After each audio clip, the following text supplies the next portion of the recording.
ఓటమి భయంతోనే వైసీపీ నేతలు అంపైరింగ్ సరిగ్గా లేదంటూ ఎన్నికల కమిషన్ మీద నెపం నెడుతున్నారని బీజేపీ నేత భానుప్రకాష్ అన్నారు.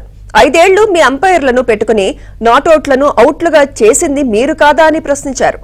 నచ్చిన ఐపీఎస్లు ఐఏఎస్లకు పోస్టింగ్లు ఇచ్చుకుని వాళ్లందరినీ నిద్రపుచ్చి వ్యవస్థలను నిర్వీర్యం చేసి రాష్ట్రాన్ని భ్రష్టు పట్టించారన్నారు. సకల శాఖ మంత్రి సజ్జల రామకృష్ణారెడ్డి గారు ఏం మాట్లాడుతున్నారయ్యా మీరు? ఓటమి భయంతో మీరు అంబటి మీ నాయకులందరూ ఈరోజు ఎన్నికల కమిషన్ ని ముందుగానే ఓటమి భయంతో వారి మీద నెపం నెడుతున్నారు. అంపైరింగ్ సరిగ్గా లేదని చెప్పి 5 సంవత్సరాలు మీ అంపైర్లను పెట్టుకుని నాట్అవుట్ అన్నింటినీ అవుట్ గా చేసింది మీరు కదా, వ్యవస్థను నిర్వీర్యం చేసింది మీరు కదా, ఐపీఎస్ని ఐఏఎస్ని మీరు పోస్టింగ్లు వేసుకుని వారిని నిద్రపోనిచ్చి మీరు కదా పనిచేసింది. ఈ రోజు మాచర్ల సీఏ 10 నిద్రపోతున్నాడని విమర్శించారే.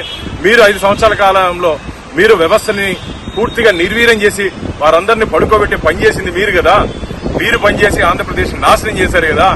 ఈ రోజు ఓటమి భయంతో ప్రతిపక్షాలని, ఎన్నికల సంఘాన్ని, అలాగే ప్రతిపక్ష నాయకుల్ని మీరు వ్యక్తిగతంగా విమర్శిస్తున్నారు. ఇది మంచిది కాదు.